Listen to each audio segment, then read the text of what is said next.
भाई हम हिंदुस्तानियों को बतियाना बड़ा पसंद है। बंगाली में अड्डा, उड़िया में खोट्टी, कन्नड़ा में हरटे और हिंदी में पुलियाबाजी। इस कला के लिए हमारी हर भाषा में एक शब्द है।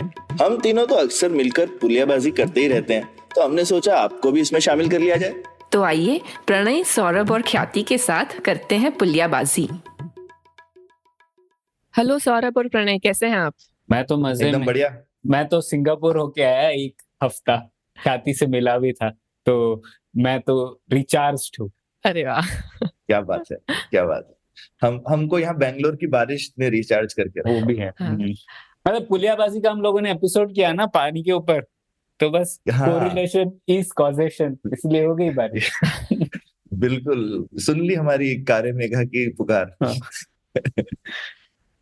तो प्रणय बताइए, आपको कैसा लगा सिंगापुर शहर? हाँ, मुझे तो बहुत कुछ कहना है और सुनना भी है। आप लोग क्या कहते हैं, हमारा जो सफरनामा रहता है, आप दोनों ने वाक्य दिए हैं आपकी विजिट्स के हालिया पर। मैं काफी समय बाद भारत के बाद ट्रैवल किया, तो मैंने सोचा इसके ऊपर आज बात करते हैं। लेकिन उससे पहले मैं एक सवाल पूछना चाहता था आप दोनों से कि हम सबको पता है कि भारत के जो शहर हैं वो तो एकदम ही टूटे हुए हैं, चरमराए हुए हैं, कि इतनी एनर्जी है फिर भी जो एडमिनिस्ट्रेशन है वो तो चरमराया हुआ है। और अक्सर जब हम लोग शहरों की बात करते हैं तो एक नकारात्मक सोच ही रहती है, जबकि शहरों में और लोग आ रहे हैं और बहुत कुछ हो रहा है, लेकिन हमारा जो नैरेटिव है वो नकारात्मक ही रहता है। तो अगर हमारे शहर, जो बड़े शहर हैं, मुंबई, बैंगलोर, चेन्नई, शायद कोलकाता, अगर इन लोगों को यूनियन टेरिटरीज बना दिया जाए, जो कि डायरेक्टली एडमिनिस्टर्ड होंगे यूनियन गवर्नमेंट के तहत, तो क्या वो बेटर स्टेटस को होगा आज के कंपैरिजन में? वो हो सकता है या नहीं उसकी बात हम लोग बाद में करेंगे, लेकिन एज अ सॉल्यूशन क्या आपको लगता है ये बेहतर सिचुएशन होगी? सौरभ, आप बताइए पहले। मैं तो ये बोलूंगा कि गोवा और पौंडीचेरी इतने समय से यूनियन टेरिटरीज थे ना, तो वो क्यों नहीं बेटर हो गए बैंगलोर और बॉम्बे से? वो तो है ही, मतलब कहाँ है? तो बैंगलोर और बॉम्बे से नहीं, पर उनकी अलग इकोनॉमी मतलब उसी से कंपेयर करो ना, पर वो हिंदुस्तान की बेस्ट सिटीज होने चाहिए थे क्योंकि वो यूनियन टेरिटरी थे, है ना? ऐसा तो मैं बोल रहा हूँ, हमारे पास एग्जाम्पल ही है, अभी भी है, दमन दीव वगैरह यूनियन। ऐसा थोड़ी है कि सेंट्रल गवर्नमेंट के पास में अपॉर्चुनिटी नहीं है। अब ये है कि ये बन गए हैं, ऑर्गेनिकली बड़े हुए हैं। अगर ये डिसीजन मान लीजिए हम बहुत पहले लेते, तो उस समय सब्सिडी, एक दिल्ली अपवाद था, मैं बोल सकता हूँ दिल्ली यूनियन टेरिटरी रहा बहुत समय तक, और है चंडीगढ़ ना? भी है, आप कह सकते हैं आज। चंडीगढ़ तो अभी भी है, बिल्कुल चंडीगढ़ अभी भी है। तो मुझे लगता है कि हिंदुस्तान में वैसे ही बहुत ज्यादा सेंट्रलाइजेशन है, और हम यूजुअली देखते हैं हमारे यहाँ पॉलिसीज गड़बड़ हो जाती है सेंट्रलाइज करने से। तो ये एक उसका एग्जाम्पल हो जाएगा जहां पे आप और ज्यादा डिसीजन मेकिंग दूर कर रहे हैं रादर देन क्लोज। सिटी को एम्पावर करना ज्यादा अच्छा है मेरे हिसाब से, कि जहां पे जैसे दिल्ली एक अच्छा एग्जाम्पल है, पर उससे भी कोई दिल्ली में तोड़फोड़ नहीं हो गया है, बट दिल्ली का सीएम एक तरह से दिल्ली का मेयर है ना?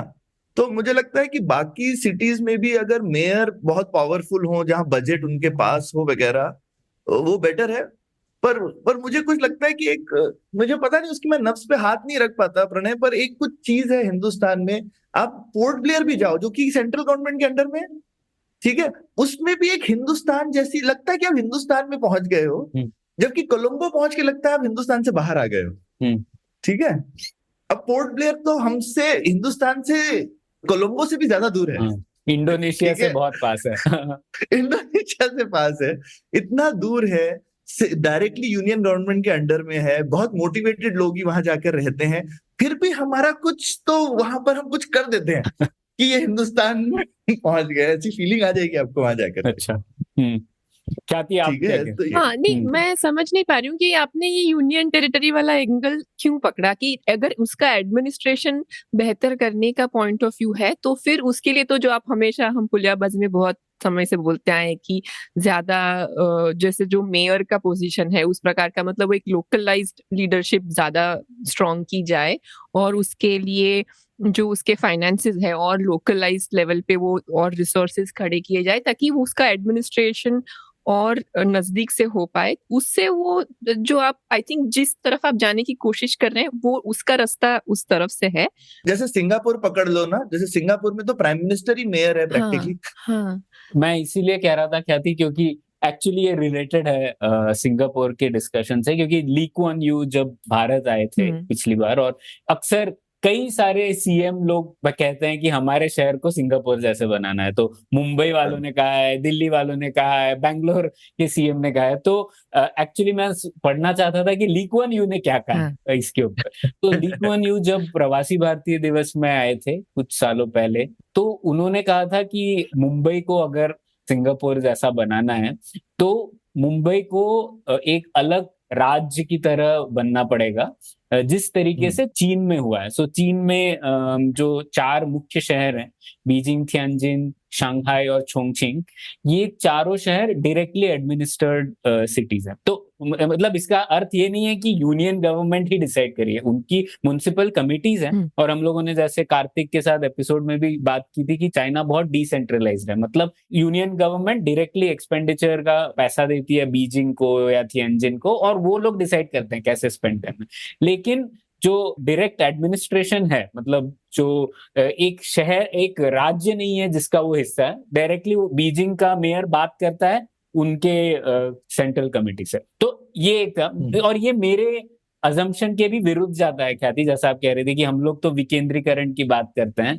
लेकिन खैर ऐसा ली कुआन यू का ऑब्जर्वेशन था, तो मैं आपका मत लेना चाहता था कि आपको क्या लगता है इसके बारे। ये देखो तो हिंदुस्तान में, लेकिन दिल्ली तो एक चीज का एग्जाम्पल है ही ना। तो दिल्ली एक एग्जाम्पल है कि ऐसा तो नहीं है कि दिल्ली बॉम्बे या बैंगलोर से बहुत बेहतर शहर है, सिवाय वो ल्यूटियंस डेली, और वो भी मुझे, मैं उसको बेहतर नहीं बोलूंगा, देखने में अच्छा लगता है ना बस, राइट। वो उन्होंने जिस तरह से बनाया है मुझे तो वो पसंद नहीं है। रियल एस्टेट का वेस्टेज है, हार्ट ऑफ द सिटी में आपने क्या कहते हैं FAR बर्बाद करके रखा हुआ है। लेकिन जनरली आई मीन दिल्ली बहुत बेहतर हो सकता है, और है ना। लेकिन ऐसा तो नहीं है कि वहां पे आपके पास एक मेयर नुमा सीएम है और वो डायरेक्टली सेंटर से उसको पैसा आता है, ठीक है। इससे ज्यादा और क्या आपको मिल सकता है। तो ये, लेकिन मैं, तुमने सिंगापुर और सिटी वाली चीज करी, मैं इसमें एक चीज जरूर जोड़ना चाहूंगा कि एक अराउंड 20-25 साल पहले एक थिंकर थे इंडिया में, सौविक चक्रवर्ती नाम के। तो उनके मुंह से मैंने पहली बार ये विजन सुना था कि भाई हिंदुस्तान में 100 सिंगापुर हमको बनाने चाहिए, और वैसे होने चाहिए कि हिंदुस्तान में उस समय शायद 100 करोड़ नहीं हुई थी आबादी या होने वाली थी, तो उनको था कि हर सिटी 1 करोड़ की आबादी को टच करने की कोशिश करे, और 100 ऐसे शहर बन जाए हिंदुस्तान में जिनकी अलग इकोनॉमी हो, वो आपस में एक दूसरे से ट्रेड करें, compete करें, स्पेशलाइज करें, और इस तरीके का हिंदुस्तान होना चाहिए, ऐसा वो बोलते थे। और एनीवे मैं उससे भी, उस समय मुझे बहुत फैसिनेटिंग लगता था, 25 साल पहले की बात है। तो उनके 2 चीजें थी बड़ी अच्छी, वो कहते थे एक हमको ये करना चाहिए और गांजे को लीगलाइज करना चाहिए। तो देखिए गांजे वाली चीज तो अमेरिका, थाईलैंड सब लोगों ने मान ली है उनकी, हिंदुस्तान ने अभी नहीं मानी है, शायद मान ही लेंगे। लेकिन शहर वाली चीज अभी जो उनकी है वो किसी ने पे एक्सपेरिमेंट नहीं किया है। हाँ, एक्चुअली हुआ है, जैसे चार्टर सिटीज का जो कॉन्सेप्ट है, पॉल रोमर वगैरह ने भी लिखा है, और शायद हाइटी या डोमिनिकन रिपब्लिक, इन दोनों में से एक देशों ने कोशिश भी की है चार्टर सिटी बनाने की। लेकिन हाँ, इतना ही व्यापक तौर पर नहीं हुआ है, पर ये पॉलिसी वातावरण में एक आइडिया घूम रहा है, अभी पकड़ा नहीं है। ये है, हाँ, ये 20-25 साल पुराना आइडिया है, और वो काफी इस बारे में लिखते थे सौविक चक्रवर्ती। तो लेकिन पर मुझे लगता है हिंदुस्तान के परिप्रेक्ष्य में, आपने अच्छा डिस्क्लेमर शुरू में डाल दिया कि ये प्रैक्टिकल है या नहीं है, इसको साइड में रख देते हैं। तो क्योंकि हमको ये भी सोचना चाहिए कि ठीक है, हम सिर्फ सिटीज को अलग करते हैं तो हम बाकी जगहों के बारे में क्या सोचते हैं। पर मुझे लगता है कि अगर आप अपना सिस्टम इंप्रूव करें, अब जैसे चाइना में भी एक मैं चाइना का उदाहरण है, अच्छा उदाहरण है कि ये 4 ऐसे होंगे, लेकिन चाइना में 100 से ज्यादा अच्छी सिटीज हैं, है ना। तो कुछ एक अंडरलाइन सिस्टम है जो कि इतनी सिटीज को पनपने दे रहा है। हिंदुस्तान में तो 100 अच्छी सिटीज नहीं है, जबकि व्हाटएवर हमने ऐसा कोशिश भी करी 10 साल पहले, ऐसा नहीं था कि पॉलिटिकल विल नहीं थी, लेकिन कर नहीं पाए, है ना। फेलियर ऑफ एग्जीक्यूशन है। एम्बिशन तो थी, करना भी चाहते थे, नारा भी था बहुत बड़ा, तो ऐसा नहीं बोल सकते कि अरे कोई अगर चाहता तो कर लेता, लोग चाहते नहीं है, आइडिया नहीं है। आइडिया भी था, चाह भी थी, लेकिन वी डिड नॉट नो कि करना कैसे है। तो ये, और अब तो उसके बारे में कोई बात भी नहीं करता कि भाई ऐसी चीजों को क्यों पकड़ा जाए जो कि नहीं होती है, राइट। तो इस बारे में बात होनी भी बंद हो गई कि हम 100 बढ़िया सिटीज कैसे बनाए इंडिया में। तो ये बढ़िया सिटी के नाम पे हम हर जगह कोशिश करते हैं मेट्रो लगा दे, राइट। तो आजकल यही एक आइडिया है सिर्फ बढ़िया सिटी बनाने के नाम पर, तो ये तो ऐसे तो नहीं चलेगी ना बढ़िया सिटी। तो मुझे लगता है कि बहुत कुछ अंडरलाइंग बहुत बड़ा फेलियर है हमारे यहाँ पर। हमको ठीक से ना सड़क बनानी आती है, ना फुटपाथ बनानी आती है, ना गटर बनाना आता है, ना नाली बनानी आती है। वहां से शुरू करना पड़ेगा। हाँ। ठीक है। तो प्रणय, आप क्योंकि अभी सिंगापुर होके गए हैं, मुझे जानना है आपको क्या है जो अच्छा लगा सिंगापुर में अभी? उसमें से ऐसा क्या लगा जो आपको लगता है कि भारत के किसी शहर में इससे कुछ सीख सकते हैं? ऐसा बहुत कुछ है, और मतलब परिप्रेक्ष्य भी अलग अलग है। एक हाँ। तो जीडीपी पर कैपिटा हाँ। $82,000 है। हाँ। हमारा उसका 1/10 भी नहीं है ना। हाँ। तो बहुत चीजें अलग हो जाती है।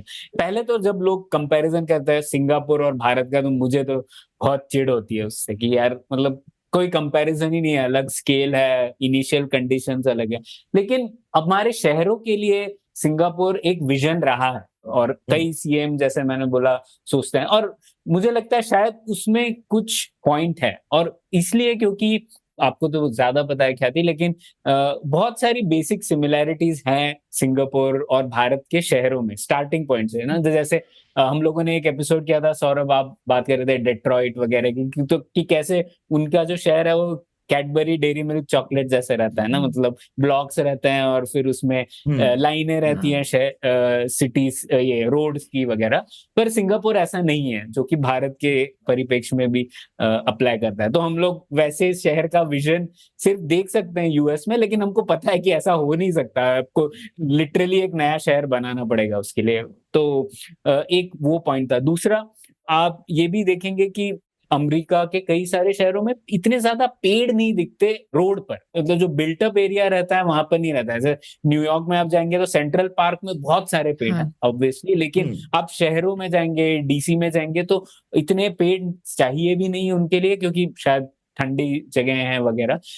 तो उस वजह से कुछ पेड़ों के कुछ नेगेटिव एस्पेक्ट्स भी होता है ना, क्योंकि उसके लिए आपको डस्ट, मतलब सॉइल चाहिए होती है। सॉइल की वजह से डस्ट भी जनरेट होती है। तो आपको एक मैकेनिज्म करना पड़ता है कि किस तरीके से आप डस्ट और सॉइल को एक जगह पे रख सके। तो सिंगापुर में बहुत पेड़ है ना, और रोड्स पर बहुत पेड़ हैं। जैसे वही ट्रॉपिकल सिटी है तो उनको भी चाहिए पेड़। तो उस मामले में भी एक सिमिलैरिटी है, लेकिन वो बहुत बेहतर करते हैं उस मामले में कंपेयर टू जैसे बैंगलोर वगैरह में, जहाँ पे बहुत सारे पेड़ हैं, लेकिन उन पेड़ों की वजह से आप देखेंगे फुटपाथ, उनकी जड़ों की वजह से फुटपाथ टूटने लगते हैं वगैरह वगैरह। वो चीज आप वहां पर नहीं देखेंगे। और तीसरी बात मुझे ये भी अच्छा लगी, मच्छर मच्छर नहीं दिखेंगे आपको सिंगापुर में। जबकि ट्रॉपिकल सिटी है तो बहुत होने चाहिए। और हम लोग तो बहुत चौंक गए थे उस बात से, क्योंकि हम लोग को वो एक्सपीरियंस यहाँ पे बहुत है। मेरा घर ग्राउंड फ्लोर पर ही है, तो बहुत मच्छर रहते हैं। तो हम लोग प्रिपेयर्ड होके गए थे कि यार ये तो वापस इक्वेटर में है, और मेरा छोटा लड़का भी था, तो उसको बचाने के लिए हम लोग बहुत कुछ लेके थे। लेकिन मच्छर बिल्कुल उन्होंने खत्म किया, बहुत सारी कैंपेन चली। तो इन दृष्टिकोण से लगता है कि कुछ चीजें हैं जो भारत के शहर शायद सीख सकते हैं। भारत सीख सकता है या नहीं सिंगापुर से वो अलग बात है, लेकिन भारत के शहर सीख सकते हैं। तो ये मुझे लगा कुछ कॉमनैलिटीज है। प्रणय, हिंदुस्तान में अगर कैडबरी डेयरी मिल्क टाइप रोड्स और ये सब देखनी हो तो 5,000 साल पहले हड़प्पा में जाना पड़े। हम 5,000 साल पहले ये काम कर सकते थे। हमारी सारी चीजें 5,000 साल पुराने बहुत अच्छी थी। ऐसा लगता है। तब हम ऐसा कर सकते थे कि हमारे पास में एटलीस्ट रोड्स 90 डिग्री पे, नालियां अच्छी थी, ये सब हमको आता था। किसी जमाने में हमको ये आता था बनाना, फिर अब हमें नहीं आता। प्रणय, आपने ट्रैफिक के बारे में कुछ नहीं बताया, आपको कैसा लगा ट्रैफिक? नहीं, मतलब वो तो काफी समृद्ध शहरों में काफी सही रहता ही है। और सिंगापुर में भी उसी तरीके से था कि मतलब आप रोड क्रॉस कर सकते हैं इत्मीनान से, आपके ऊपर कोई गाड़ी नहीं चला देगा। और मतलब मेरे लिए, मैं दूसरी बार सिंगापुर गया हूँ, तो 10 साल पहले गया था, तो मेरे पास फिर से एक डेटा पॉइंट है कंपैरिजन का। और इस बार हम लोग, जैसे हमारा 4 साल का एक लड़का है, तो उसके साथ गए थे हम लोग।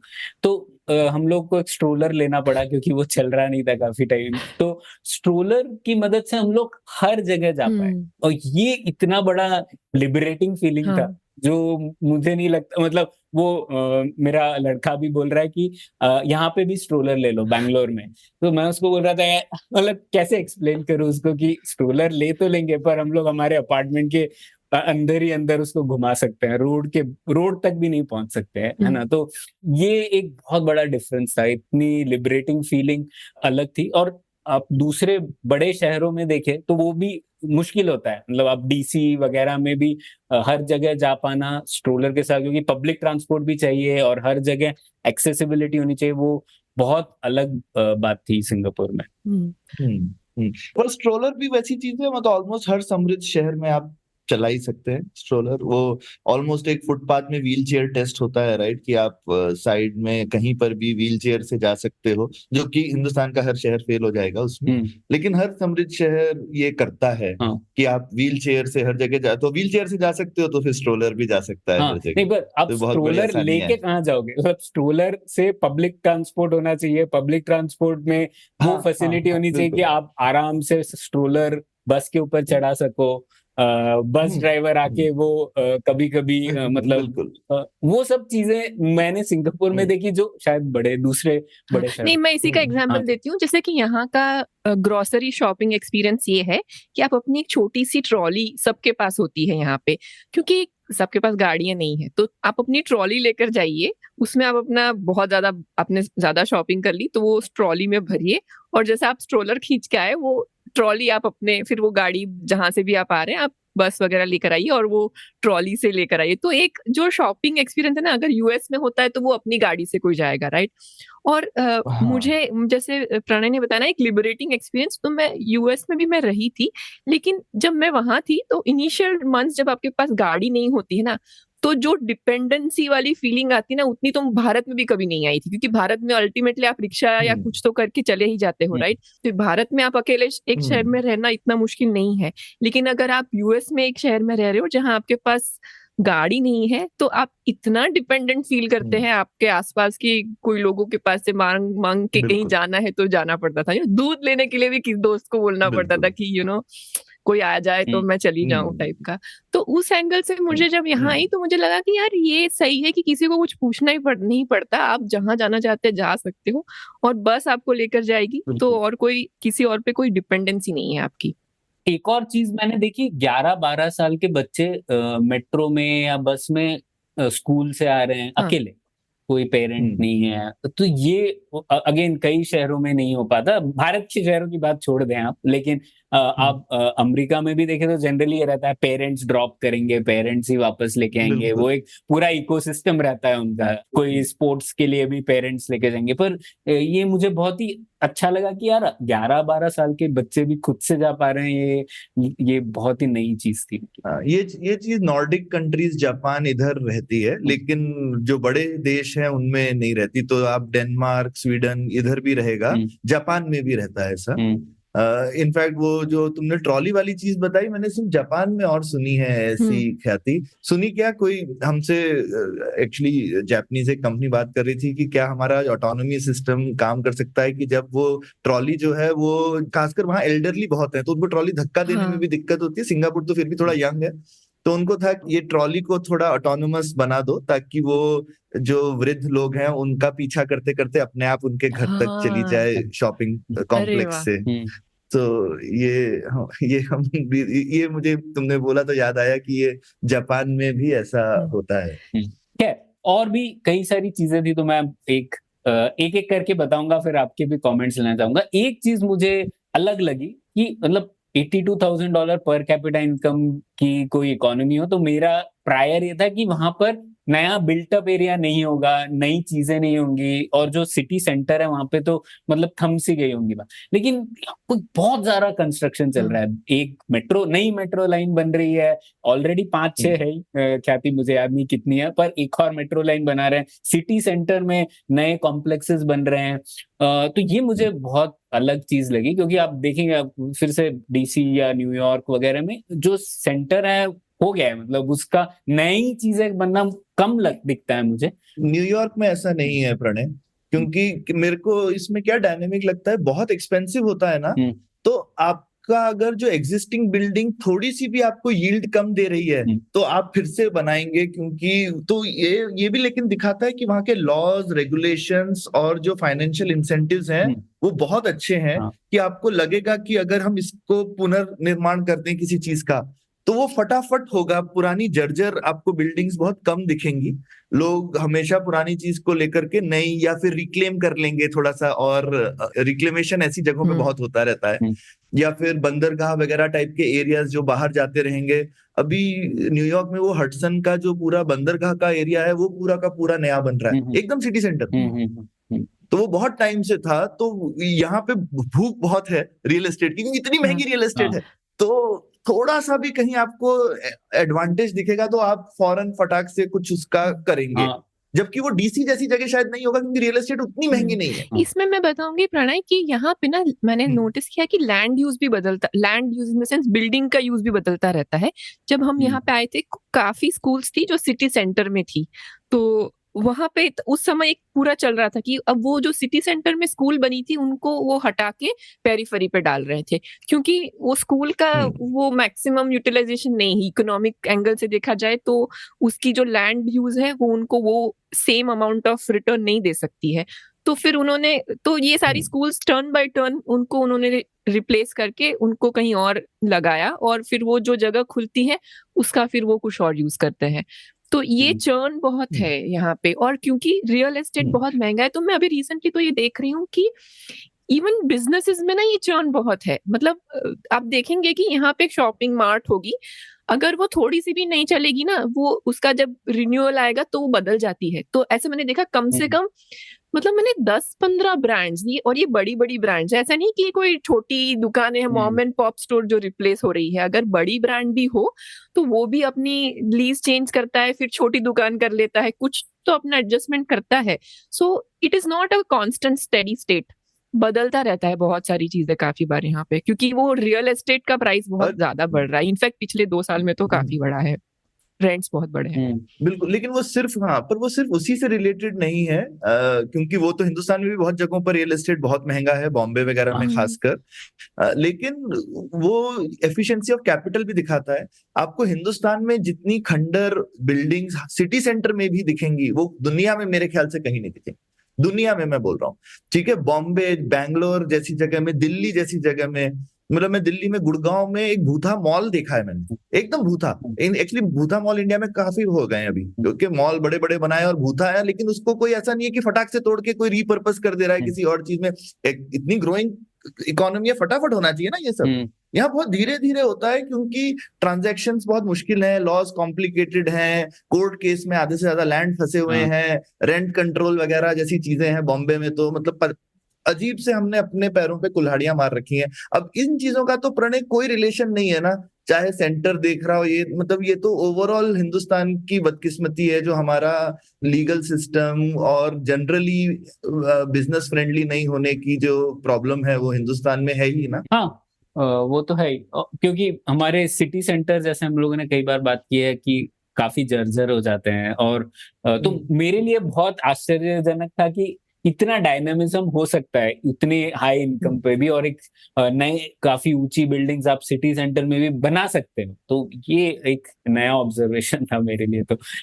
तो एक ये था। दूसरा, मैं कोइंसिडेंटली उसी वक्त पर थे हम लोग सिंगापुर में जब उनके चौथे प्राइम मिनिस्टर ने शपथ ली। तो ये बहुत बड़ा ओकेजन था सिंगापुर के लिए, चौथे ही प्राइम मिनिस्टर है। और उनके पिछले जो प्राइम मिनिस्टर है सब एक 30 साल रहे हैं, 13 साल रहे हैं, एक 19 साल रहे हैं। तो ये मतलब मुझे लगा बहुत बड़ा ओकेजन होगा, लेकिन इतना एडमिनिस्ट्रेटिव आउटलुक है, मतलब ये मैनेजरियल टाइप का फंक्शन सोचते हैं वो, मुझे ऐसे लगा, क्योंकि एक भी पोस्टर नहीं दिखा। और हम लोग उसी पार्लियामेंट सिंगापुर के आसपास ही थे, सब सिटी सेंटर, एक कुछ पोस्टर नहीं दिखा, कोई रैली नहीं दिखी, कुछ भी ऐसे नहीं लगा कि यार ये एक बड़ा नेशनल मोमेंट है।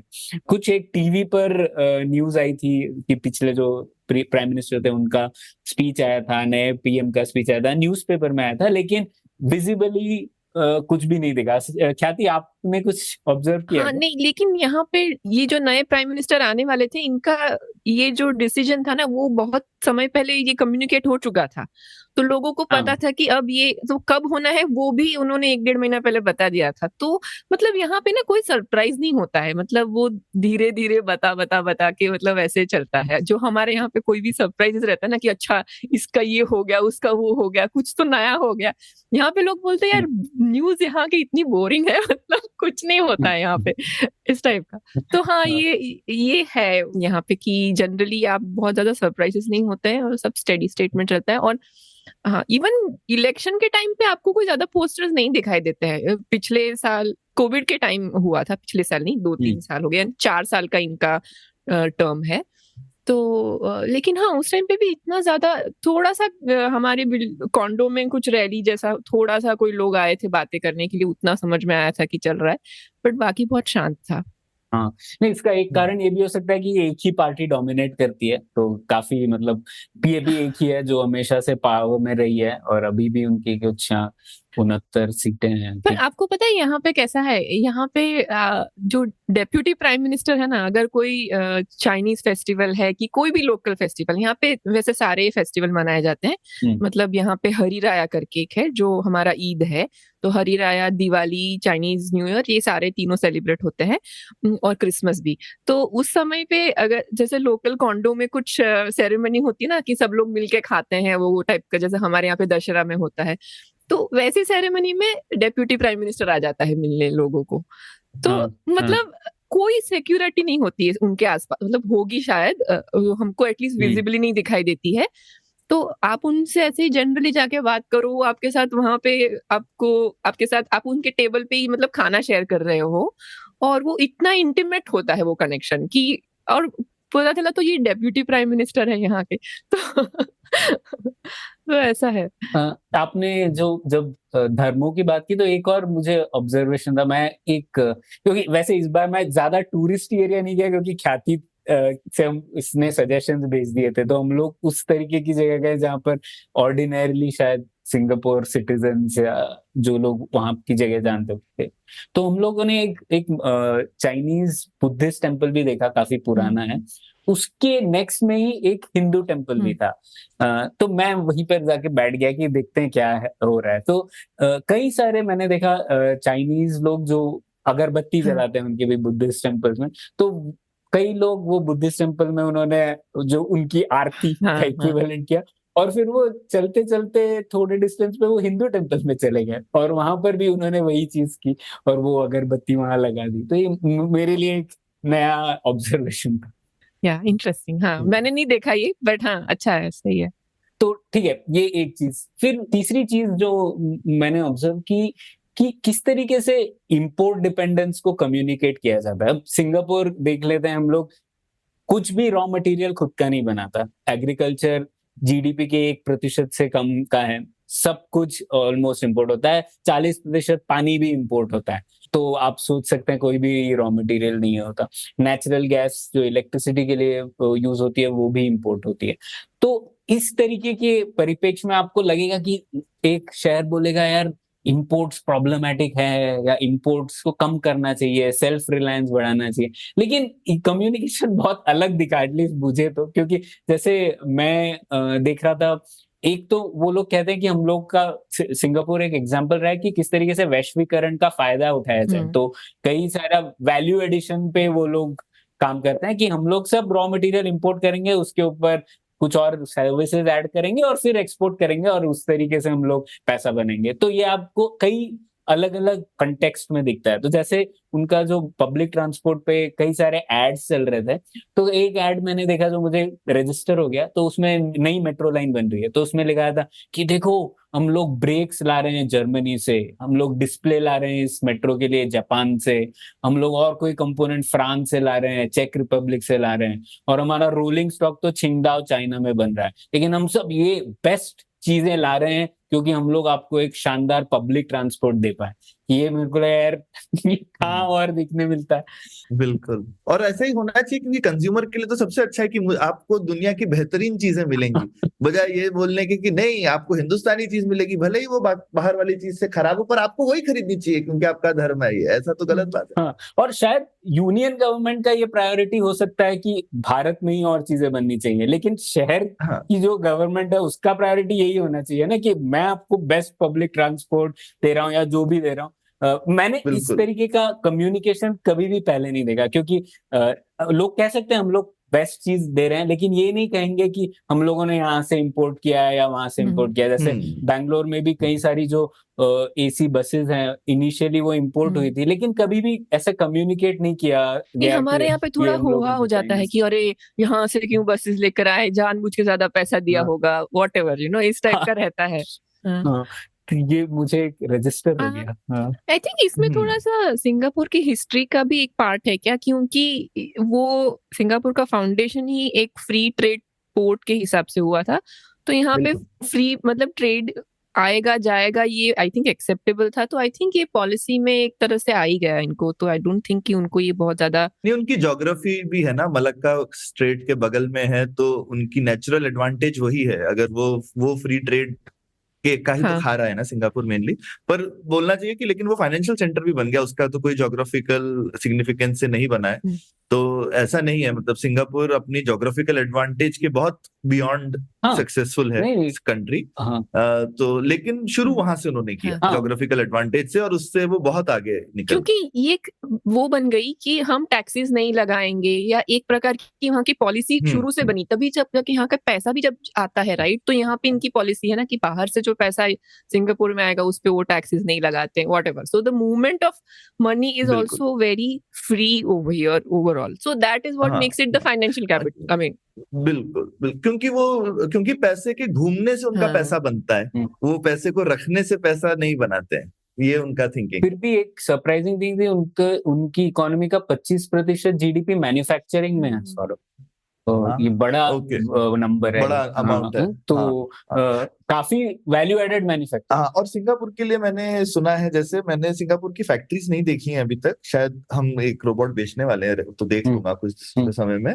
पर सिंगापुर में पहली बार मैंने सुना था मल्टी स्टोरीड फैक्ट्रीज जो है, जो कि हमने अपने पिछले फैक्ट्री वाले एपिसोड में भी डिस्कशन किया था, फ्लैटेड फैक्ट्रीज टर्म यूज किया था भुवना ने, पर वो मल्टी स्टोरीड जो फैक्ट्रीज होती हैं वो हिंदुस्तान में तो लीगली अलाउड नहीं है कुछ जगहों पे, राइट। तो वो सिंगापुर में वो बहुत कॉमन है, क्योंकि रियल एस्टेट कम है, उन्होंने बहुत एफिशिएंट मल्टी स्टोरीड फैक्ट्रीज हैं सिंगापुर। हाँ, तो ये मैन्युफैक्चरिंग है बड़ा कंपोनेंट है। मुझे भी लग रहा था कि मतलब ये जैसे हम लोग मॉरिशस या मालदीव्स जैसी, सीशेल्स जैसी इकोनॉमीज रहती है ना, जो कि ज्यादातर अगर कोई बोर्ड मीटिंग भी कर ले, नाइकी वाले बोर्ड मीटिंग कर ले मालदीव्स में, तो उनकी इकोनॉमी में रियलिस्टिक डिफरेंस लगता है, लेकिन सिंगापुर वैसा नहीं है, बहुत बड़ी इकोनॉमी है, राइट। तो उसमें मैन्युफैक्चरिंग बड़ा हिस्सा है। और जैसा आप कह रहे थे ख्याति, पर वो ट्रेड से मिलके होता है प्रणय, तो वो किस तरह से होता है कि आप खूब जगह से चीजें लाएंगे, फिर आप उनको असेंबल करके री एक्सपोर्ट करेंगे, पर वो जो असेंबली वाला स्टेप है वो मैन्युफैक्चरिंग हो गया।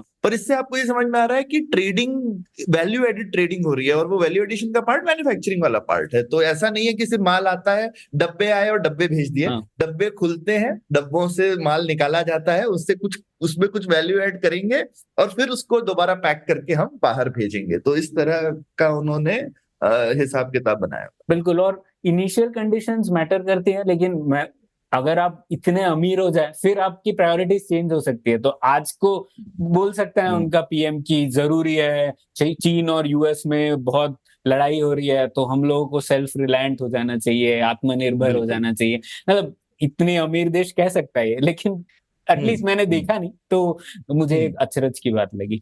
ये एक ऑब्जर्वेशन था। फिर एक और चीज मुझे बहुत अटपटी सी लगी कि एनर्जी इंटेंसिटी कितनी ज्यादा है उस कंट्री की। मतलब एक तो ली कुआन यू ने जैसे कहा था कि सबसे ज्यादा लाइट पोल्यूशन ये सिंगापुर में है। नहीं, और एसी, जैसे ली कुआन यू ने खुद कहा था कि एसी सबसे बड़ा इनोवेशन है जो सिंगापुर को बना पाता है, क्योंकि वहां तो काम ही नहीं करेंगे लोग, ऐसा उनका मानना था, आएंगे नहीं लोग बाहर से अगर इतनी गर्मी होगी तो एसी दे। लेकिन एसी हर जगह ऑन है, जहां नहीं चाहिए वहां भी ऑन है, और जहां मतलब आप बाहर हो तो बड़े बड़े फैन है, मतलब विशालकाय फैन जो मैंने पहले कभी नहीं देखे थे। तो ये एनर्जी के मामले में कोई कंजूसी नहीं है, जबकि इंपोर्ट हो रहा है काफी नेचुरल गैस। तो ये मुझे अटपटी चीज लगी। ज्यादातर हम लोग ऐसे देखते हैं ना, कम्युनिकेशन होता है कि इलेक्ट्रिसिटी बहुत बचानी चाहिए आपको वगैरह, शायद वहां भी होगा, लेकिन एटलीस्ट व्यापक तौर पे खुले में एसी वगैरह बड़े बड़े फैन यूज हो रहे थे, तो ये मुझे अलग चीज लगी। नहीं, वो तो ठीक है, एनर्जी कंजम्पशन तो अमीरी का एक वो है ना, मतलब और वो हम उसको लग्जरी की तरह देखते हैं, लेकिन कंजम्पशन से ही तो आप फिर आगे और चीजें करते हैं, तो वो एक साइन है। आप स्ट्रीट लाइट्स के बारे में बता रहे थे, राइट? कि स्ट्रीट लाइट्स कैसे इतनी ज्यादा है यहाँ पे। स्ट्रीट लाइट्स अगर आप देखो, अगर कोई पार्क में भी जाएंगे, वहां पे भी लाइट्स काफी चलती रहती है रात भर। तो मुझे पहले थोड़ा सा ये भी लगता था कि यार ये बहुत ज्यादा एनर्जी कंजम्पशन है, बट इसका पॉजिटिव साइड ये है कि आपको एक सेफ्टी फील होती है कि आप रात को 12 बजे भी वो पार्क में, और ये पार्क यहाँ पे खुले रहते हैं, ठीक है, क्योंकि लाइट ऑन है, सब कुछ ऑन है, आप जा सकते हैं, कोई आपको रोकता नहीं है। जबकि हमारे यहाँ पे कबन पार्क या किसी पार्क में जाओ तो 6 या 7 बजे तक बंद हो जाता है, राइट? तो आपकी सारी पब्लिक स्पेसेस है अपने यहाँ पे भी कहीं कहीं पे है, बट ऐसे टाइम बाउंड है और वो बंद रहती है काफी बार। यहाँ पे हमेशा खुला रहता है और वो आप जाके आप बैठ सकते हो।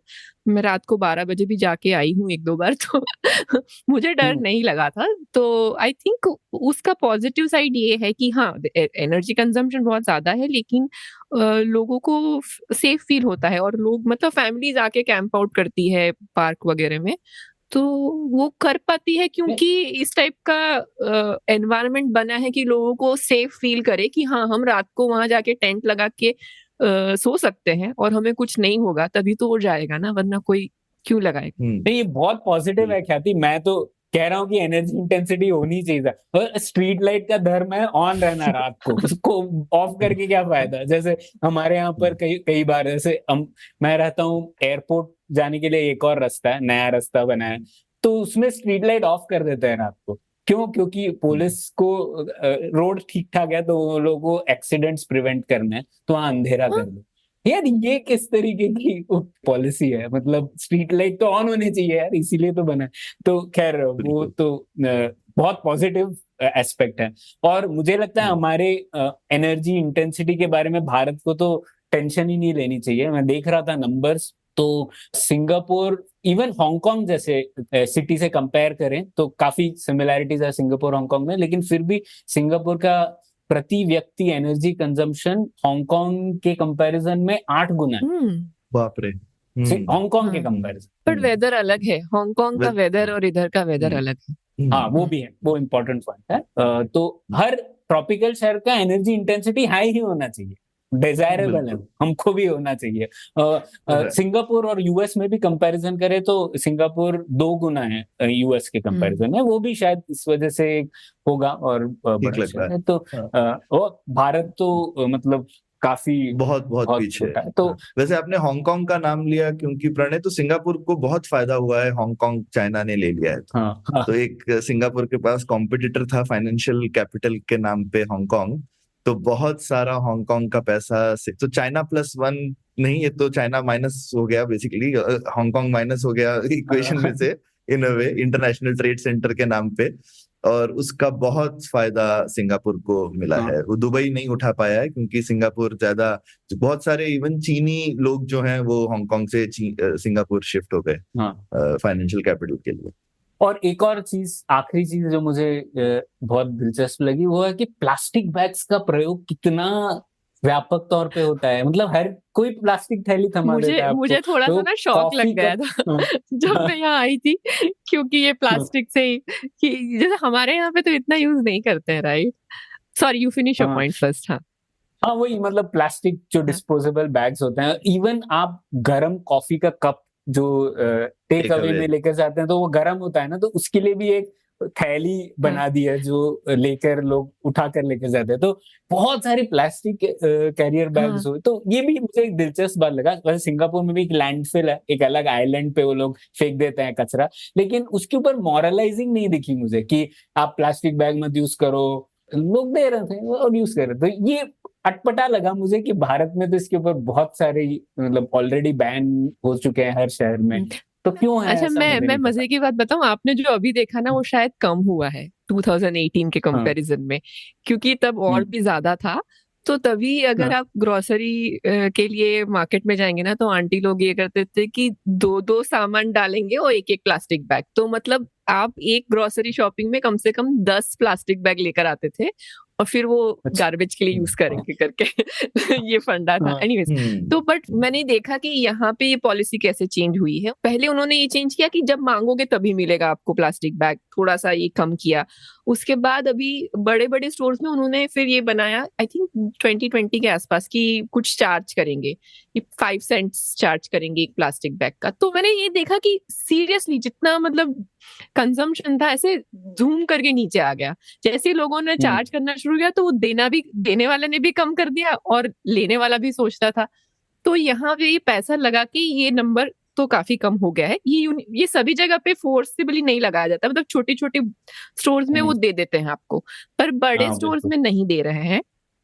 तो ऐसे हुआ है, बट ये इस तरह से ये वाला चेंज यहाँ पे आया है। बट है बहुत सारा प्लास्टिक यूज होता है, और यहाँ पे खास करके सब लोग अपना खाना शाम को ऑफिस से आते वक्त रास्ते में टेक अवे करके आ जाते हैं या ऐसे लेकर आ जाते हैं। तो यू विल सी कि एवरीबडी विल बी कैरिंग एक प्लास्टिक बैग वगैरह करके आते हैं।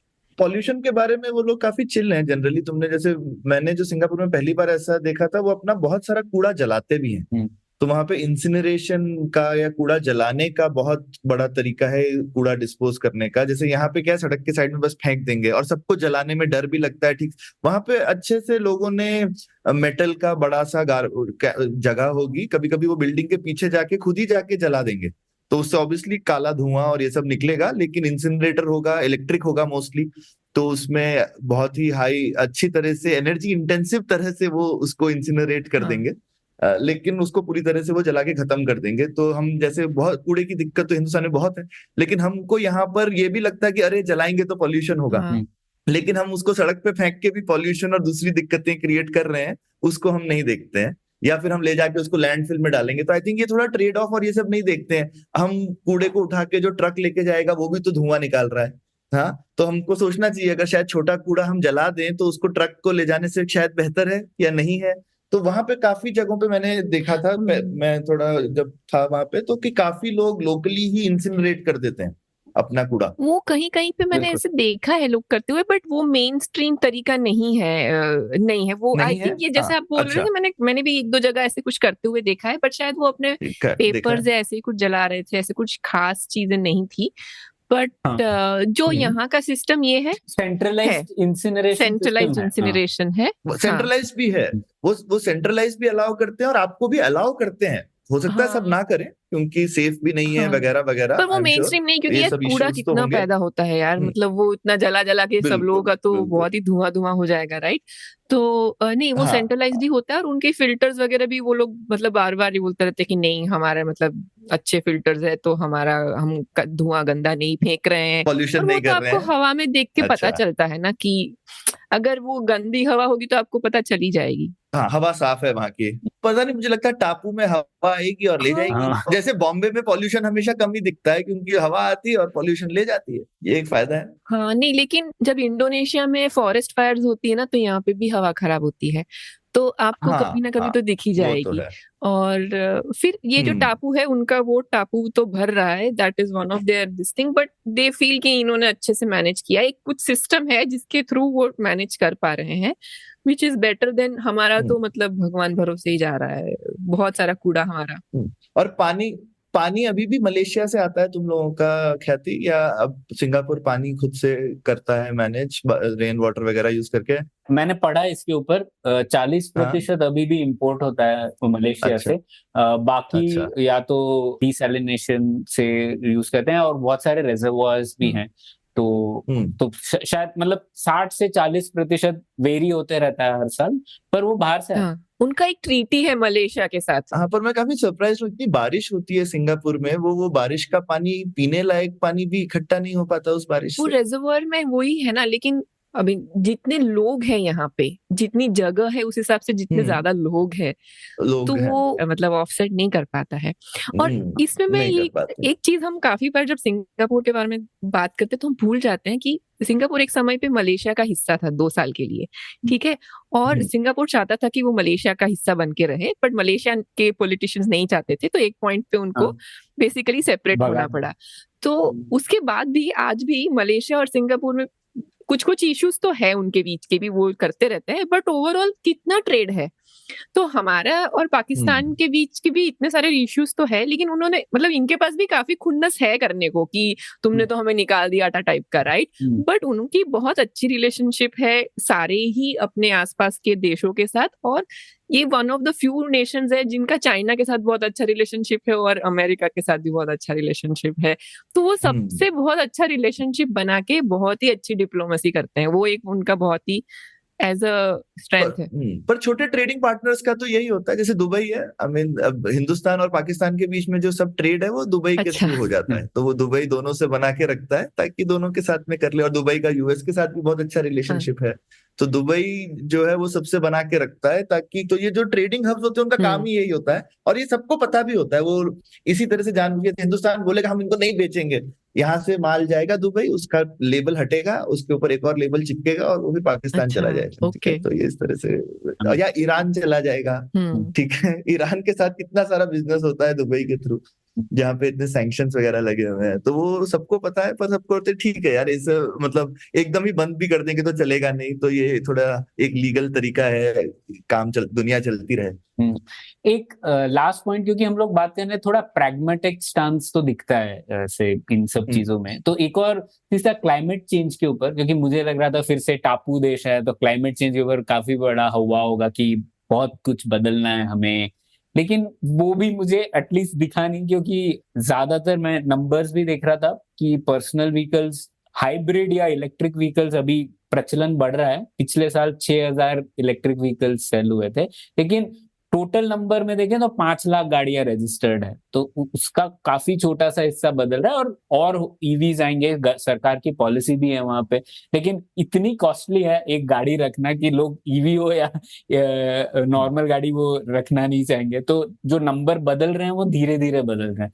मेरा बेसियन प्रायर ये था कि बहुत कुछ कर रहे होंगे, मुझे BYD की कई सारी इलेक्ट्रिक व्हीकल गाड़ियां ही दिखेंगी यहाँ पर, लेकिन नहीं दिखी, तो ये भी एक अलग चीज थी। यहाँ कभी कभी आपको मर्सिडीज मिल जाती है टैक्सी में, लेकिन जबकि वहां पे बहुत इंसेंटिव भी नहीं है, क्योंकि उनकी लोकल ऑटो इंडस्ट्री तो है नहीं, तो वो एक्चुअली शिफ्ट कर सकते हैं काफी जगहों पे जहाँ लोकल ऑटो इंडस्ट्री है, वो चाहती है धीरे धीरे शिफ्ट हो ईवी की तरफ। सिंगापुर के पास नहीं है, तो मैं काफी सरप्राइज हूँ, क्योंकि उनको तेल भी इंपोर्ट करना पड़ता है।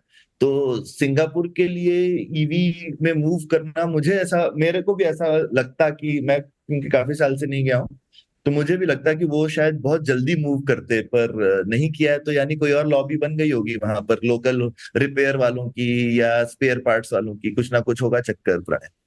ख्याति आप कुछ कह? मुझे नहीं पता है, नहीं। ओके, तो बस यही कुछ छोटी मोटी चीजें थी जो मैंने ऑब्जर्व की, मुझे लगा कि हम लोग शेयर करते हैं और शायद पुलियाबाजी के श्रोताओं से भी सुनते हैं उनका क्या मत है इसके ऊपर। ऐसी बहुत सी नेगेटिव चीजें भी हैं सिंगापुर के बारे में और उसके ऊपर भी बातचीत होनी चाहिए, लेकिन खैर अभी तो मुझे लगता है बहुत ही शानदार शहर है वो। तो काफी कुछ चीजें हैं जो पॉजिटिव की हैं उन्होंने। मैं तो GDP पर कैपिटा देखता हूँ, जहां से उन्होंने मतलब मलेशिया ने भूमिपुत्रा पॉलिसी चला के उन्हें फेंक दिया बाहर, और आज वो $82,000 पर कैपिटा में। तो इतने बड़ी इकोनॉमी होगी तो आपके प्रॉब्लम्स तो होंगे, और पॉलिटिकली तो काफी अथॉरिटेरियन स्टैंड्स हैं, लेकिन फिर भी काफी चीजें उन्होंने सही की है। तो ये मुझे लगा इंटरेस्टिंग है। बिल्कुल, हमको ये लेसन नहीं लेना, क्योंकि हिंदुस्तान में काफी लोग बोलते हैं कि वो सिर्फ इसलिए अच्छे हो गए क्योंकि वहां पे डिक्टेटर है। तो ये मुझे लगता है कि ये गलत लेसन है। हिंदुस्तान में अगर आपके पास सिर्फ डिक्टेटर हो जाए तो ठीक हो जाएगा। अब एक प्रैक्टिकली स्पीकिंग कलकत्ता के पास में भी बहुत सालों के लिए डिक्टेटर था, तो उससे कलकत्ता को अच्छा नहीं खराब हो गया, ठीक है। तो ये हमारे पास बहुत एग्जांपल्स हैं कि सिर्फ डिक्टेटर होने से चीजें अच्छी नहीं हो जाती है। तो कॉजेशन इज नॉट कोरिलेशन, जिससे हमने ये शुरू किया था एपिसोड। तो ये हमको सिंगापुर से ऐसा लेसन नहीं ले लेना चाहिए। आई थिंक उन्होंने बहुत चीजें सही करी हैं और हमको उनकी सही नीतियों से सीखना चाहिए, बल्कि कि ये जो वहाँ के पॉलिटिकल सिस्टम है उनसे कुछ सीखना चाहिए। और हम काफी बार, जैसे कि मैं ही काफी बार इनइक्वालिटी वगैरह के बारे में बोलती रहती हूँ, हम पुलियाबाजी में भी, राइट? तो अगर आप सिंगापुर का इकोनॉमिक इनइक्वालिटी इंडेक्स देखें तो वो एक्चुअली इंडिया से ज्यादा अनइक्वल है। लेकिन अगर आप एक गरीब इंसान होंगे तो यहाँ मतलब सिंगापुर में शायद आपके पास बेहतर लाइफ होगी एज कम्पेयर टू एक गरीब इंसान इन इंडिया। तो इसलिए जो प्रणय हमेशा एक पॉइंट बोलते रहते हैं, राइट, कि फाइनली मतलब वो ग्रोथ के अलावा कोई और ऑप्शन नहीं है, कि हम सबको भी अपना जीडीपी पर कैपिटा बढ़ाने के अलावा कोई ऑप्शन नहीं है, राइट? तो ये इनइक्वालिटी इतना बड़ा पॉइंट नहीं है जितना ये पॉइंट कि शायद हम सभी बहुत नीचे के लेवल पे है और हम सबको शायद ज्यादा और ग्रो करने की जरूरत है। मुझे लगता है एक हमको देखना चाहिए कि हमारा सबसे गरीब आदमी कितना अमीर है। ये अगर हम बेंचमार्क देखें और बाकी लोगों से भी कंपेयर करें तो वो हम ऐसा सोचते नहीं है। तो और वो मैच भी करता है, जैसा जो गांधी जी भी बोलते थे कि आखिरी आदमी के बारे में। तो आखिरी आदमी के बारे में सोचने का ये मतलब नहीं है कि आगे वाले आदमी को पीछे खींच लो, है ना? तो लेकिन आखिरी आदमी के बारे में सोचना चाहिए। तो हमको सोचना चाहिए हम क्या करें कि हमारा आखिरी आदमी सबसे अमीर हो जाए बाकी देशों के कंपैरिजन में। ये नहीं है कि हमको ग्लोबल कंपटीशन करना चाहिए ना, हम अपने आपस में क्या करें। तो हम आपस में सोचते हैं कि हम उधर से लेकर के इधर ले लें, तो ये तो भाई एक ही थाली में सामान इधर से उधर कर लिया, हम थाली का साइज तो नहीं बढ़ा रहे, तो फिर कैसे काम चले? पाई बढ़ाने के अलावा कोई चारा नहीं है। बिल्कुल बिल्कुल। ठीक है, इसी बात पर आज का एपिसोड खत्म करते हैं। प्रणय, आपका सफरनामा बहुत बढ़िया लगा। हमारे दर्शक श्रोता बताएं आपको इसके बारे में क्या सुझाव है, लिखें जरूर YouTube पे, ईमेल पे, और जो भी आपका फेवरेट पॉडकास्टिंग प्लेटफॉर्म है। धन्यवाद। शुक्रिया। उम्मीद है आपको भी मजा आया। यह पॉडकास्ट संभव हो पाया है तक्षशिला इंस्टीट्यूशन के सपोर्ट के कारण। तक्षशिला पब्लिक पॉलिसी में शिक्षा और अनुसंधान के लिए स्थापित एक स्वतंत्र संस्था है। आप दुनिया के किसी भी कोने में हो, आपकी उम्र कुछ भी हो, अगर आप पब्लिक पॉलिसी, विदेश नीति या टेक्नोलॉजी गवर्नेंस में रुचि रखते हैं तो तक्षशिला की वेबसाइट takshashila.org.in पर उनके कोर्सेज को जरूर चेक कीजिए। और अगर आप पुलियाबाजी में शामिल होना चाहते हैं तो हमसे कनेक्ट कीजिए puliyabazi@gmail.com पर या फिर @puliyabazi ट्विटर पर। शुक्रिया।